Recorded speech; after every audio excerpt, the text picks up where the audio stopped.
Welcome, everybody. We are so happy to have you. If you haven't had a chance to introduce yourself in the chat, please do. We want to make sure that everyone knows where you're calling in from and who you're representing. Thank you so much for being here. I am Possip's Director of Community. My name is Caitlin Churchill, and I have the honor of being your facilitator today. So thank you so much for joining our campus safety case studies with Possip, Jaffe Emergency Services, and Lofty Life. And we'll get more into our special guest here in just a moment.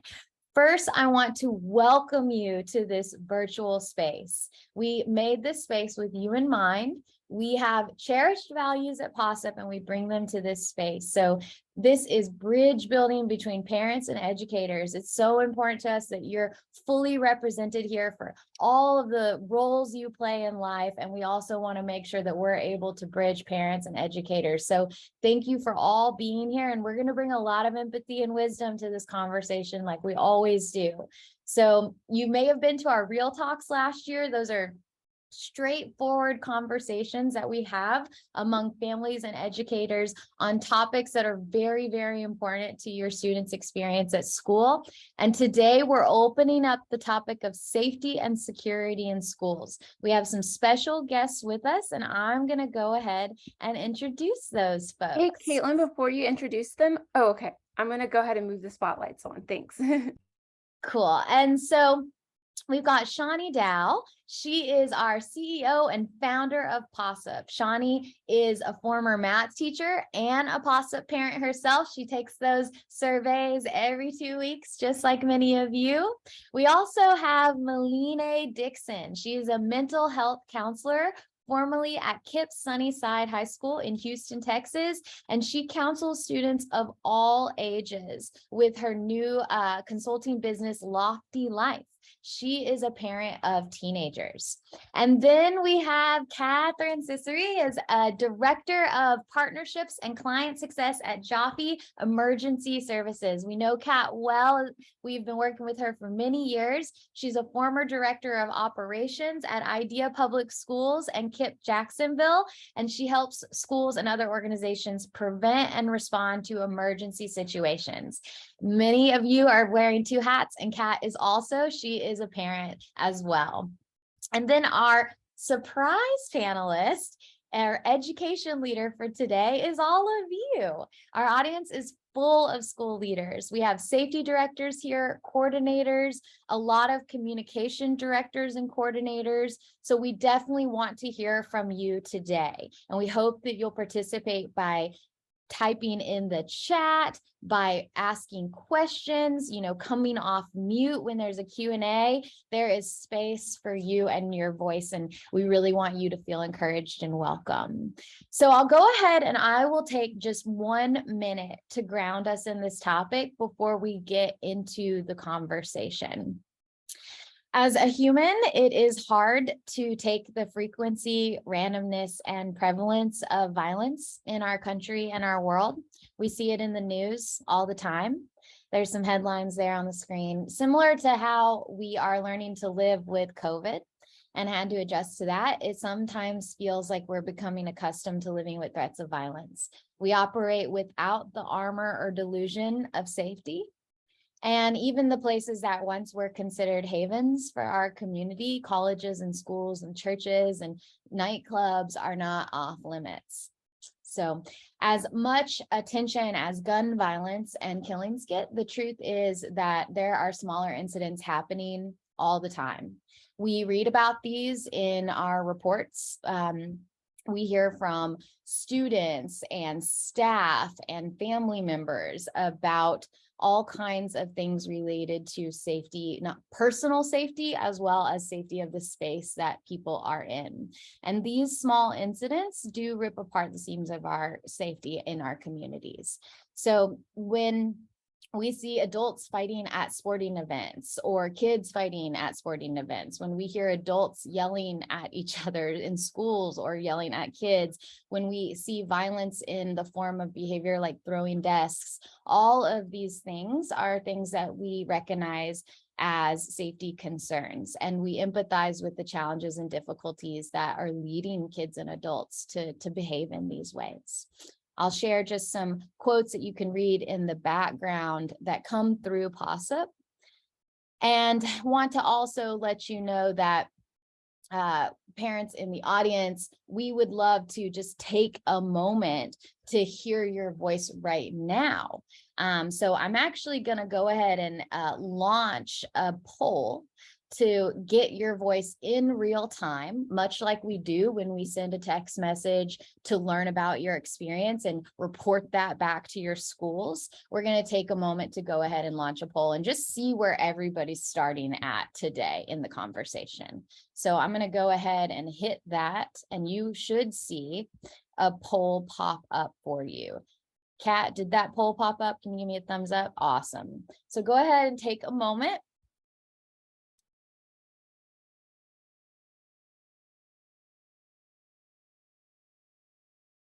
Cool. Great. We've got about half of you completing it so far. So I'm going to give you just another minute or so.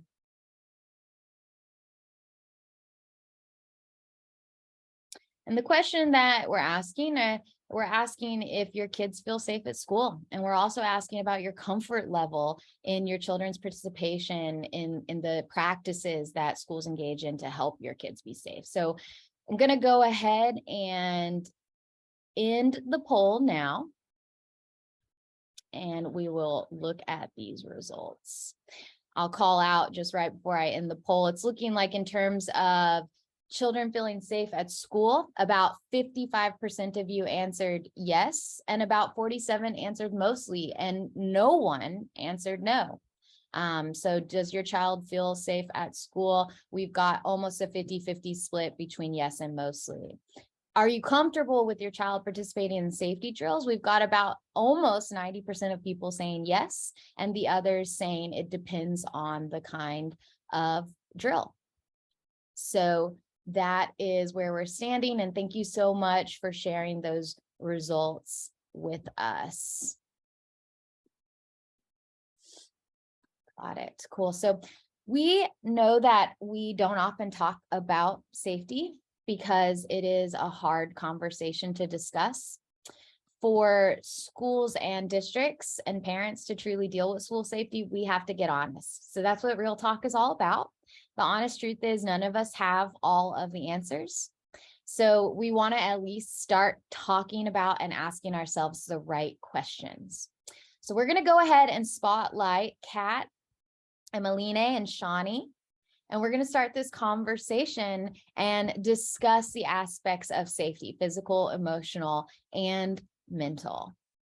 So as you're ready, we'll go ahead and get our folks up on the screen. I'm going to stop sharing, and we'll spotlight our crew here, and we'll begin this conversation. Wow, so lovely to see all of your faces. Okay. All right, well, we'll go ahead and we will dig in then. Kat and Meline, this first question is to both of you. How does your experience inform this conversation? Why don't we go ahead and start with Meline? She's the first face I saw.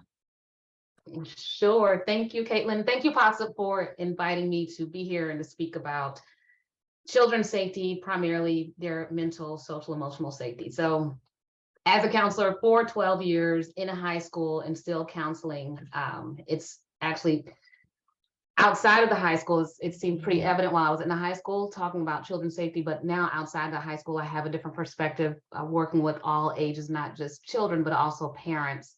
And they're honest. If you talk to children, they're very honest. So I think just having the ability to talk to children and hear firsthand and speak directly to their parents, and being part of our leadership team at KIPP Sunnyside for 12 years, I have different experiences from different areas to hear what people really feel about feeling safe, not just physically, but socially, emotionally, mentally safe. Thank you. Thanks. Kat? Yeah, you named some of the ways I feel connected to this work, and my experience overlaps both as a teacher teaching 6th grade math in the classroom from a safety perspective, that put me in a position at one point to be in a real lockdown with a classroom of kids. And so knowing what that feels like from a teacher perspective, as an administrator running operations and being the incident commander, the person in charge during a campus-wide emergency multiple times, and what that role looks and feels like in an emergency. And you also named as a parent. I have a child in daycare and another one on the way. That may be my most important identity at this point. I think the other one, honestly, going back, is honoring the experiences I had as a student and what some of those felt like. I'll quickly name two that I try to hold space for when I think about student experiences. So this will very much tell my age. I was in middle school on September 11th, and I grew up 45 minutes north of New York City. And so remembering the complexity of knowing a lot of adults who worked in the city, but not fully understanding the situation. And that was a confusing day at school that I remember well as a middle schooler. And so always wanting to hold that space on what that looked and felt like. Another example I use with a lot of my school clients when we practice a secure campus is my high school backed up to woods. And so we had bears that would sometimes walk on campus. And so I am very familiar with what it looks and feels like as a student to be part of a secure campus because of that. And so those two quick examples feel important to name as I kind of reflect on my personal experience and what I bring to the work. And I think it's so important, Kat, because in that you gave us all a moment to reflect on what it felt like to be in a space where your safety, there's factors that it really impact that. And so it's good to go back and think about what it was like. I was in middle school too for September 11th, and I remember exactly how that felt. So thank you for giving us a minute to ground in that. Shawnee, as we launch into this conversation, you're the founder of Possip. You see the kinds of comments that come through the pulse checks. So I would just ask you to give us a brief comment on why families and educators need to have this conversation and what you see through the work that you've founded. Thanks so much, Caitlin and Melina and Kat for joining us. And Kat, just what you shared about our kind of childhood selves is I think a powerful reminder of why this matters. And part of it is because everyone's coming with whoever they are with kind of their past. And so parents, how they react to getting a message about a lockdown drill, or students or teachers and what they feel like, or administrators in that moment. It's just a reminder that we're always bringing our past with us. And so that might make us more sensitive or less sensitive to things. And I think it just really frames the empathy that we want to have as we're thinking about safety. I'm going to make a few quick points. So first, I wanted to share with you all, because I know we have some new folks to our community here, what Possip is and what we do. And Possip is a mashup of positive and gossip, because the human brain is hardwired to gossip, and it can be really positive. To the bear's point, I mean, how humans survive bears, you let people know where to go or not go to, get there. So it can be really positive if it's used for positive purposes. And so what we do is we help our school and district partners hear from their community, so families, students, and staff, routinely through pulse checks that then are transformed into reports. And part of why that's really important is because it gives people the space to say, everything from, hey, this door in the back, kind of parking lot is always unlocked and easy for people to get into, to, hey, there's a student who's calling my child names that makes them feel unsafe in school, to something else like this is a heroic action that a person took to the bears. Maybe you're coming around, or I know we had a school partner who had some rodents. And so just kind of all of those things. And so but it's really important for us to have this conversation together, because we all have different lenses and dimensions on what we're trying to solve for. And what we're trying to solve for is to make our kids' school experiences as strong as possible, academically, operationally, socially, and emotionally. And so we know that being safe is and feeling safe are a huge part of that. I was at a school tour recently, and one of the administrators said, we really think about making sure our students feel safe. And they went on to say, when we say safe, people often think about physical safety, but we think about how students feel safe to express their ideas, to take risks, to lead, to be known and seen. And I think that's so powerful, because it captures the sentiment of what we're trying to do. Of course, physical safety is kind of an entry point for all of those higher level things that we want students to be able to experience. But part of why we talk about physical safety is because we know it affects all other areas of safety. So super excited to learn more from our panelists, from you all to hear. So thanks for having a space. Yes. So Kat, let's dive into exactly that. And I'm going to ask a broad question. What do we need to talk about and consider when we talk about school safety? Yeah, I just heard it named a little bit, but to sort of put like a phrase around it, what we talk at, or our founder, I'll give Chris Jaffe the credit for this, but we at Jaffe talk a lot about with our schools, how do we keep people safe and how do we make them feel safe, which, as you can imagine, has so much overlap, but they're not always exactly the same thing. And they're not true for everybody. So here's an example. Armed security or police officers on campus make some people feel more safe. It makes some people feel less safe. And so that individual experience is important to take into consideration if you as a school are determining, should we have armed security on campus? One example where I believe there's so much overlap where it does keep people safer and makes everybody feel safer is increased ongoing regular communication during an emergency. So if I'm in lockdown as a teacher and a principal texts me and says, we're in lockdown, you will hear an update from us in the next 30 minutes. And then I get a text from my principal at the 28-minute mark. Police are at the school, we are investigating, we are still in lockdown. That makes me know that I am physically safe. I am confident that my principal who sent that message is physically safe. That is increasing my safety. And we all know that makes me feel safer, right? I was told when I would be communicated, then we got to keep that promise. Don't say 30 minutes and then send out the communication after that point, right? So, and same thing for parents. If your school says we're in lockdown, you'll hear from us again in 45 minutes, sending that out. And so that balance of keeping people safe and keeping people feeling safe, really, really important and informs all the work we do and why there's no one perfect recommendation on anything for every school in the US, because as we've already talked about, different people bring different experiences, different communities have different feelings around topics. And so personalizing the work while understanding there certainly are broad best practices we teach and inform on is really important. And then responding to the feedback we get. So how are we making decisions if we're not using a tool like Possip to hear what people think? How are a couple people in a room making a decision for a whole community without additional stakeholder feedback? And so one of the things we recommend to schools call us and say, help us make a decision right now.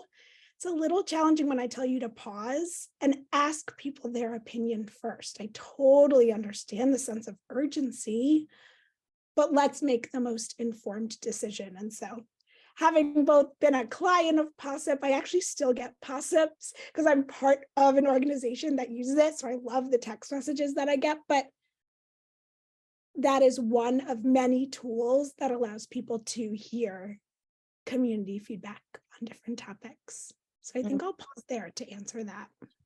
Thanks, Kat. And I definitely have a lot more questions about Jaffe too. So, and the work you do, but I'm going to come back to that as well. So Kat just sorry. yeah. Sorry. And I think Martha's question in the chat is a really interesting and important one. And I wondered if Kat could actually respond to that.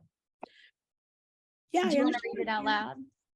I understand our parents get so frustrated by the time it takes for admin to send out notices about any issues and incidents.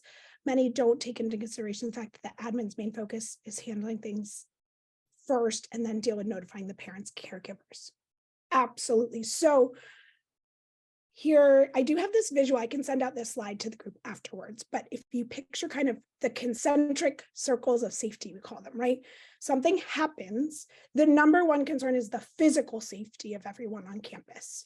Get people to be physically safe followed by psychological safety. I need to be safe, and then I need to feel safe and know I am safe.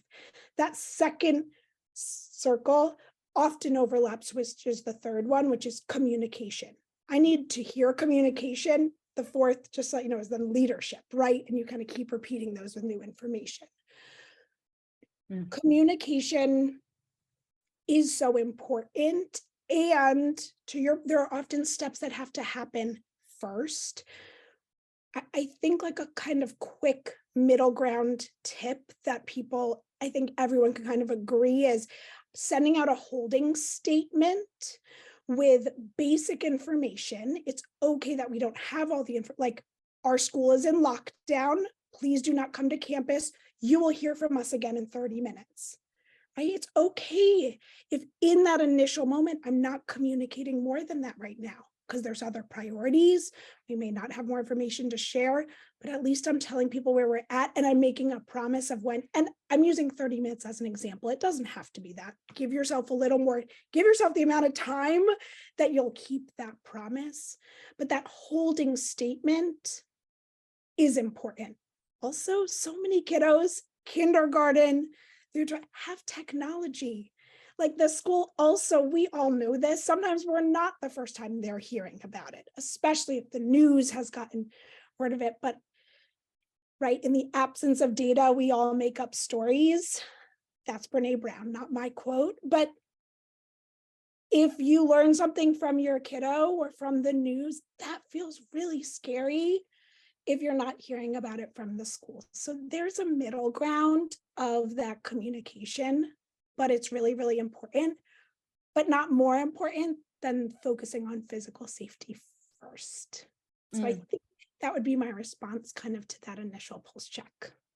Thank you, Kat. And one of the things that a perspective I'd like to bring in here now with Meline, we've talked about kind of the experience of helping create a physical safe space, helping to communicate with families, but also let's bring the kiddos to the forefront.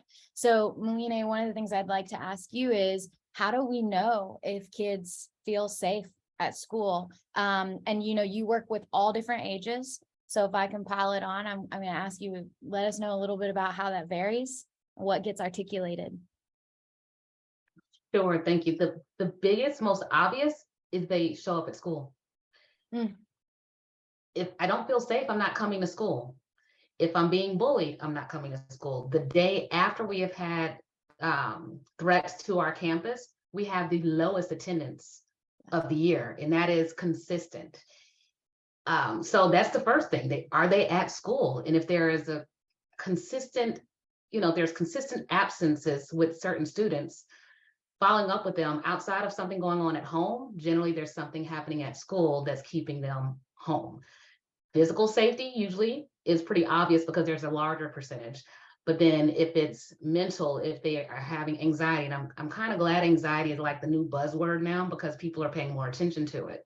Anxiety is fear of the unknown. So there's fear there. If you're afraid of something, you're not going to continue to want to go to that something, to that place where you're feeling that anxiety. And often it might be school, it might be a classroom, it might be an individual there. So if our kids are coming to school, they feel more safe than the ones who are not. And if they are demonstrating like they look comfortable, they look happy, they look like they are enjoying whatever it is that they're doing, they probably feel safe. The ones who are not, they're quiet, they're a little more reserved, they're sitting in the corner somewhere. Those are the ones who I'm more concerned about because they're not as vocal, and those are usually the ones that's easy to slip through the cracks. Going back to, so I was just with some preschoolers yesterday. One poor little fella cried for like 3 hours straight. Only time he was not crying was when the teacher was holding him. He felt safe. As soon as the teacher put him down, he's crying some more. So just knowing that whether it's a physical touch for the younger ones, knowing that I'm here. And I noticed the teachers in this classroom, I was at a Head Start program. I heard them mention so many times, you're safe. We're going to focus on safety. Let's play safe. That safe was just a word that they used. And this is from 1-year-olds up to 3-year-olds. They're just using the word safe and safety. You're okay, you're safe. So just reminding our kids that you are safe because they may not feel it. And so if they don't, then we do have to show them that you're safe. and not just say it, but we actually have to show them that they're safe. That can go into a lot more, so I'll hang tight. I think that it is just a really wonderful story too, because it reminds me this is so personal. It starts at the individual level, that little kid who is being held, and then we get all the way to the organizational level. So it's such a big conversation. Let's try to ground it in some real examples.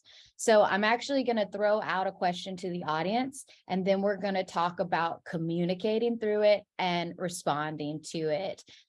So I'm going to engage anybody in the audience that wants to answer this one. And this one is for educators specifically. Let's say that there's a situation where there's been a lockdown at one of your schools as a response to a threat that was expressed publicly online. What would you prioritize in this situation to help people feel safe or be safe?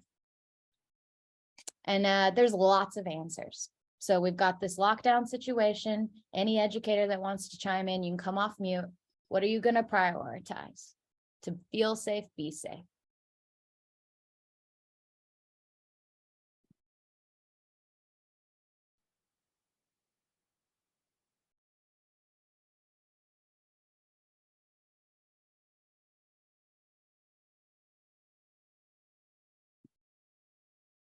And we'll sit with it for a second.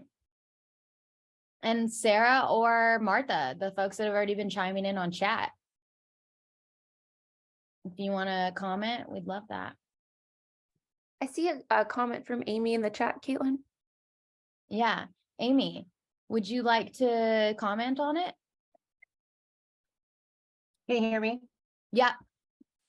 So my first thought was that I have to meet with my super right away. We have procedures in place for emergency operations. And then our thought is always to get a message out to the community, basically letting them know we're aware of the situation and we're in charge, we're in control of what's happening. Kind of like in your whole idea of letting them know that we are working to keep your kids safe at this time. Thank you. Yes, and I'm seeing other people. Amy, thanks for being brave. Your braveness helps others be brave. Kat is saying, determine if the threat is credible. Sabrina is saying, notify admins, like Amy was chatting about, police and staff, and then decide what to communicate. We've got Mary also saying, gathering the facts, timely communication. More folks are also chiming in here. So really appreciate that. I'm going to turn it over to Kat to ask that question as well. In a situation like this lockdown, what are you prioritizing? Yeah. In any scenario, right? And often this comes out as the two biggest themes within debriefs, when we debrief incidents with schools, it's all about communication and leadership. And so many of the comments in the chat are absolutely touching on that. The leadership of, right, at your point of this story, this scenario, someone has been the leader and called a lockdown. And different schools have different trainings on how to empower different folks to be able to do that. But somebody has the information, has made the decision, folks are in lockdown to prioritize physical safety. And then I use the term incident commander before. You think of that as the person in charge who then should have other people under them doing different roles. So someone is in charge of communication to all the different stakeholders. We've already touched on the importance of that and how it's okay to not communicate everything you know or everything at once, but as timely as you can. And then it really is about calling the police to help them determine the credibility. And so thank you, whoever used that terminology, right? So many people say how serious it is. We take all threats seriously. What we're doing with those serious threats is working as fast as we can to gather information to determine credibility. And so in a situation like this, we would want to have 911 as our partners in helping determine that credibility and sourcing more information, right? You asked those same curious questions. Where did the initial report come from? Did someone have a screenshot of that social media? Yeah, I know this is a made up scenario, right? But we all can probably picture when we've been in this scenario and sort of those logistics that come with that. And so as you gather more information, just, again, a repeat of that. The leader is seeing if we are staying in lockdown or able to lift the lockdown based on what the police have said about credibility. And along the way, we're communicating with regularity to stakeholders to increase safety and increase the feelings of safety. Whatever the resolution is, if you're in lockdown all day, if you do an early dismissal, if it's deemed not credible in 20 minutes and you lift that and have a normal day, making sure you then stop and debrief that incident afterwards, because we all want to know, did we do the right steps? Did people know their roles and responsibilities? How are people feeling? Do we need some follow-up in terms of talking points for kiddos about the scenario? Just because the scenario ends doesn't mean we can move on to the next thing. There's more meaningful closeout on that. And so I always like to name that. There's so many important things. And then that you said in there, Kat, and the comment about drills is interesting. So in our feedback from parents, we do often see parents sharing, concerns or questions about lockdown, especially around communication. And then I think also lockdown drills. And so sometimes we hear feedback from parents about lockdown drills, and that the statement about the drills is really important. And I think part of what they're sharing is not knowing. So I think if they know that there's going to be a drill, what the drills are for, and then to your point, Kat, about asking questions, some elementary school parents are not comfortable with their school doing an active shooter drill. So sharing with parents, here's what our plan is, here are the types of drills we're going to be doing, and finding out their comfort or giving them some agency in that, I think is really important. At least that's what we see from the parent perspective.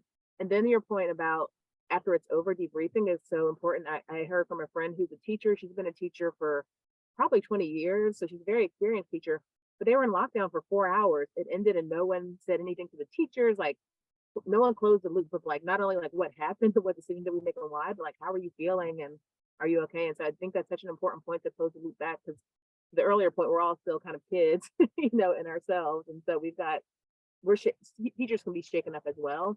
And so I think that's just an important part of the system and process, as people are kind of thinking about that, is how do we close that loop? I think that's so important. And I'm curious, Melina, in the lockdown situation, or in that specific one that we were speaking about, what are some things that you would do to help restore feelings of safety with the children, with the students? Oh, excuse me, that's a good question.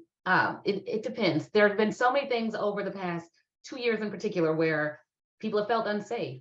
And so we have a school, the administrators, we have this, we've always have a conversation of, is this a time that we need to have a whole group, like school-wide advisory circle in each advisory, so that everyone has an opportunity to talk about it? Or do we just need to make this optional and say, okay, this event just happened, and something like that, if it's like to an individual classroom.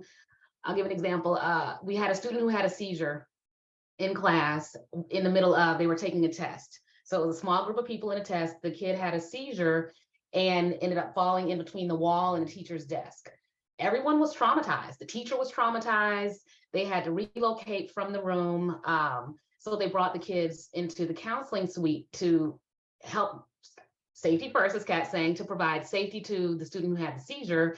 In the meantime, those kids who were testing are like, so counseling them, because it was a small group that was affected, and the teachers as well, because often we forget about the teachers. Like, okay, the kids, we cover them and then send the teacher back to class to continue to proctor a test. I mean, that's just not realistic.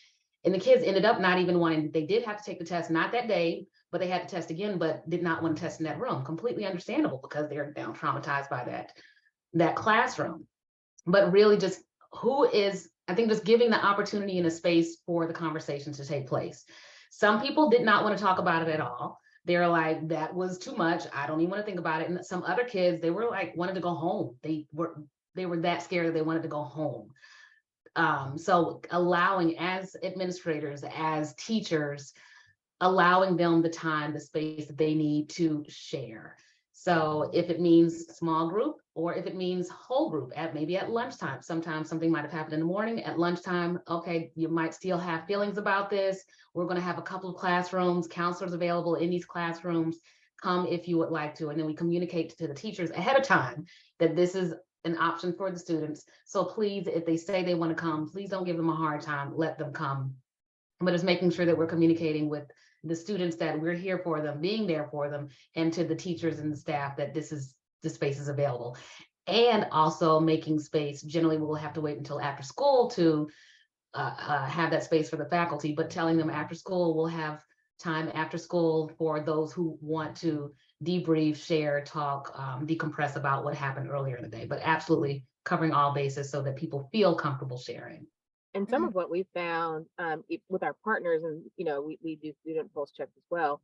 Sometimes students sharing directly with a person feels more vulnerable. They may not be there, but they still want to articulate some of their feelings, and so they'll communicate things sometimes in a pulse check, for example, that they won't necessarily communicate. And then instead of having to like both tell you how they're feeling and say they want to see a counselor, they can just share it and then have the counselor reach out to them. So sometimes they don't want to have to like take 2 steps of vulnerability. And so it helps them to have, to your point about multiple ways to share, it helps them to, if they're not as comfortable with interpersonal, they can like put it in writing and then have someone follow up with them after. Yeah, we have one more use case that we can dig into. I'll say one of the things I'm curious about as I hear you all talk is, are these replicable steps? Like these are things that you're replicating. These are processes you're following, whether it's on the response side, responding emotionally and to the feelings of being safe, or on the, more tangible, actually physical safety side. I'm seeing Kat shake her head yes. I'm wondering if Melina is as well. So that would just be a quick question I'd like to pop in. Kat, are you finding that whether it's a situation about a student throwing a desk, or a situation about a lockdown, or all of these other varied, are you finding practical, repeatable ways of handling it? Yeah, I think the thought process of the concentric circles is an example of that. Another really tactical example is having crisis templates, excuse me, ready that we know we can edit based on the scenario. But I will tell you, the templates we have are 80% ready for any emergency, and it will save you time, and parents will get the message faster if you have those ready to go. There are clear debrief templates and structures, and while the exact scenarios may change, truthfully, the themes that come out and where we can improve really have a lot of thematic pieces and should just be built into them. The proactive work. This work is cyclical for all the administrators on the call who are in operating schools. You can be as proactive as you want, but some percentage of it, of course, is going to be reactive.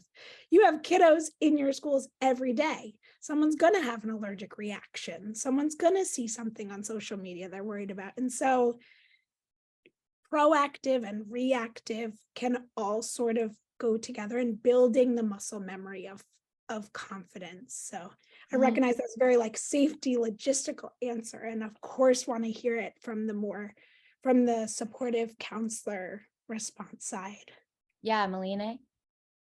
But and a lot of it is the same. And if your students, if your school, the students, teachers, parents, faculty, if they know that they might not see the template, but if they know under certain circumstances, this is how we respond. If there's an emergency, we check on our kids, we check on our teachers.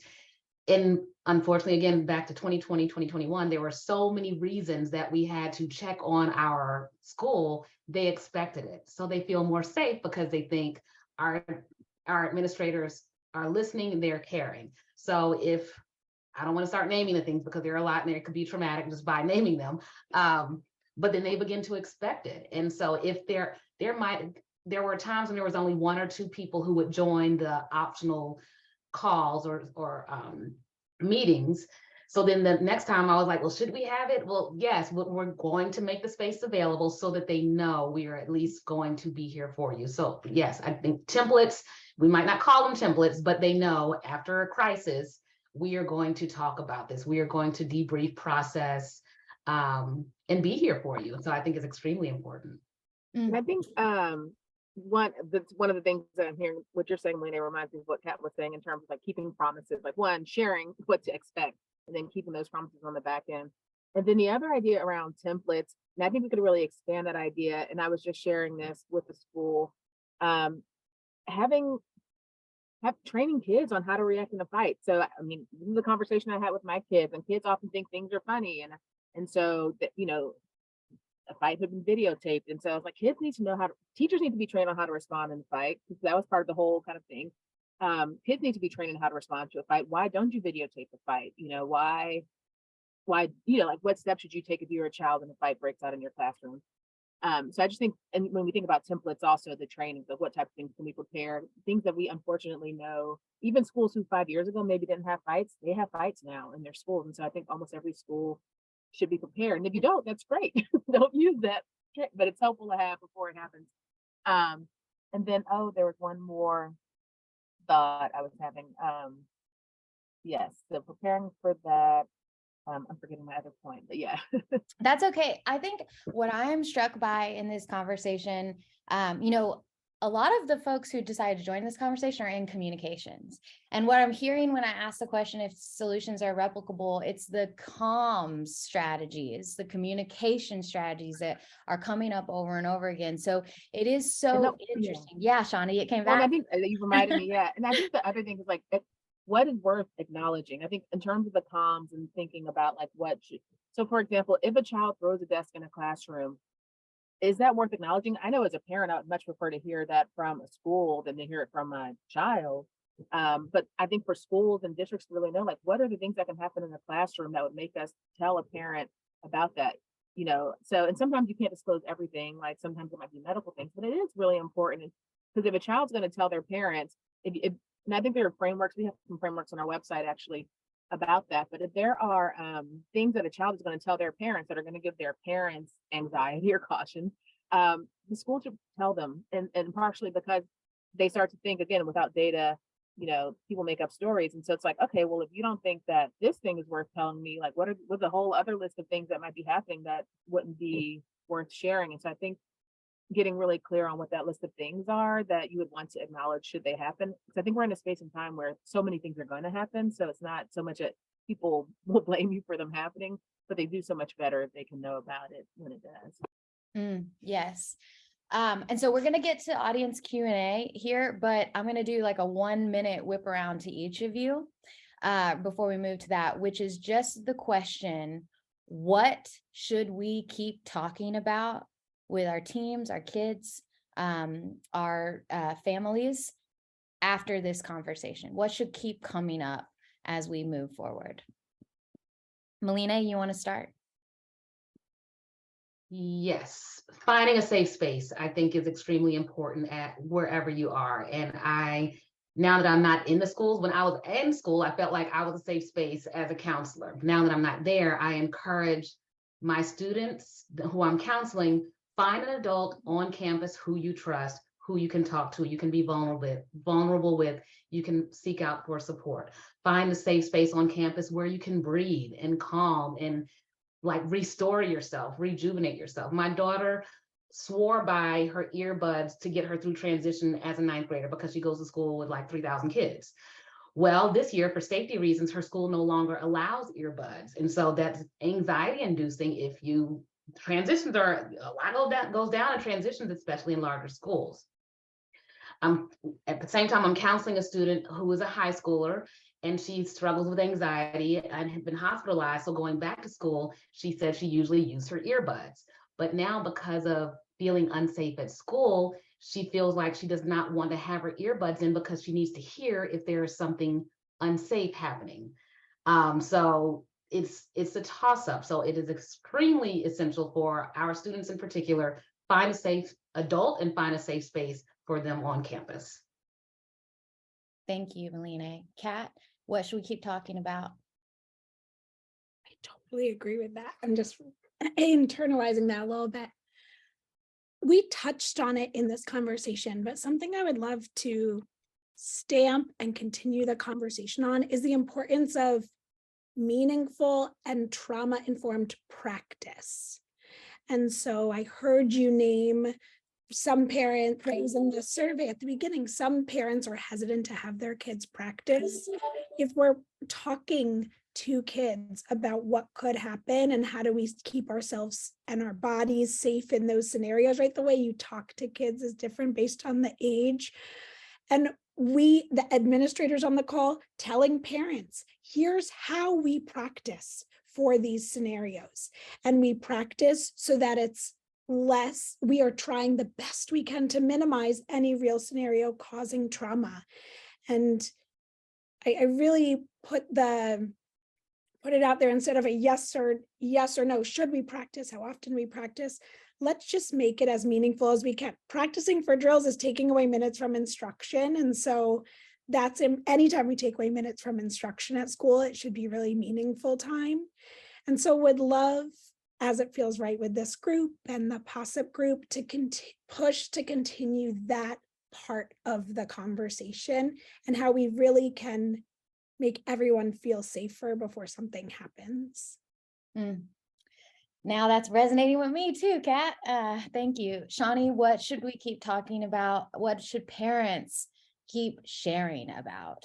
Yeah, I think we have to keep talking about there's this quote that I love that says, the sign of true genius is the ability to hold two competing ideas in your head at the same time. And I think we have to keep talking about the competing ideas that are true as educators and thinking about things like safety. So Kat, you talked about one.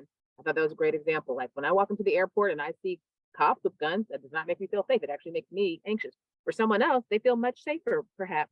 But so I think those are two competing ideas. Like, what are the steps that we should take to make people, but at the same time, when something happens on my block, it helps me feel a little better if a cop can come quickly. So I think there are things like that. I think the idea, we've talked about if something happens in class with a student, and while like the competing ideas is, okay, there's a student if a student's throwing a desk, as an example, there's a student who might feel unsafe themselves, which is why they're throwing the desk. And in that moment, there are now like 20 to 30 other kids who aren't feeling safe. So what do you optimize for? What do you solve for? So part of, what I think we need to just keep talking about is these competing ideas. And I worry sometimes that the fact that they're not easy answers keep us from asking the questions and from having the discussion. So I think we need to keep talking, understanding that they're not necessarily always easy answers. Although, as Melina and Kat showed, there are some strong systems you can put in place to make things a bit easier, no matter what. And then the other thing that Kat said at the top, learning and hearing from our families, our students, and our staff more and more, so that when we are coming up with our systems and policies, we know where their heads are, what they're concerned about, what matters most to them. So being able to do that in partnership, I think is so important. Thank you so much. We're going to take a few minutes to see if anybody in our audience has questions. We hope you do. You may have already shared it through chat. You can come off and speak out loud, or you can go ahead and share it there and we'll call it out for you. So if there's an awkward moment of silence, it's intentional because we want to give you the chance to ask your curious questions.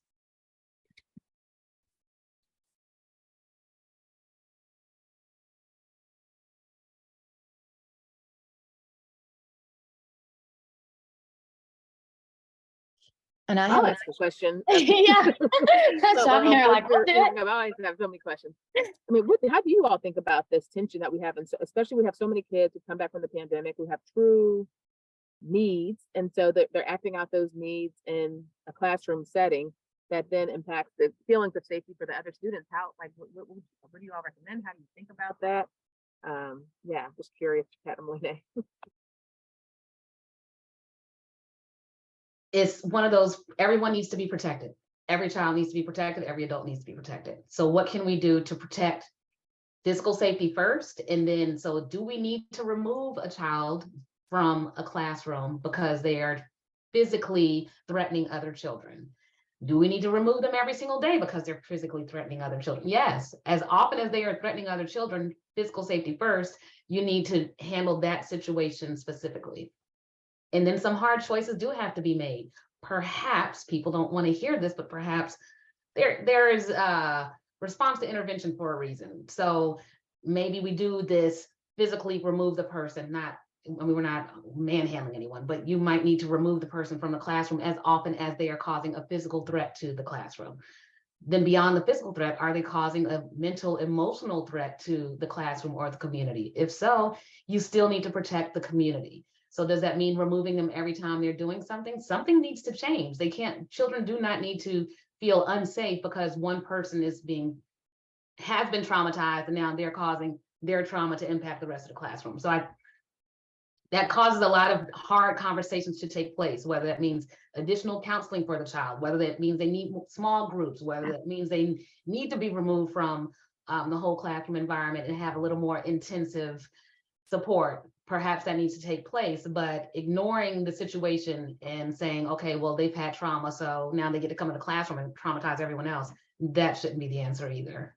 As we close this session, that is what we really hope that we are enabling and talking about here is just keeping those channels of communication open, and also the ways we talk about, responding and communicating to others. So thank you so much. And we're going to go ahead and wrap up.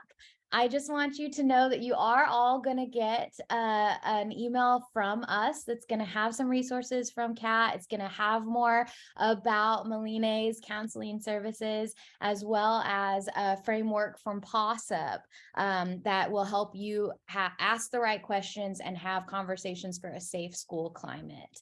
So thank you again so much for joining us to our panel. We really, really appreciate you. And we appreciate you, audience, for your openness in this conversation, your empathy, and everything you've brought to it. So thank you again, and look for that email so that you can let us know what you thought about this event and you can take advantage of those resources. One more thing I'll say, we want to have more conversations like this. We want to create spaces to talk about the hard things. So please let us know if there's a conversation that would aid you in your work. And thanks again. So I'll just close up. Have a great day.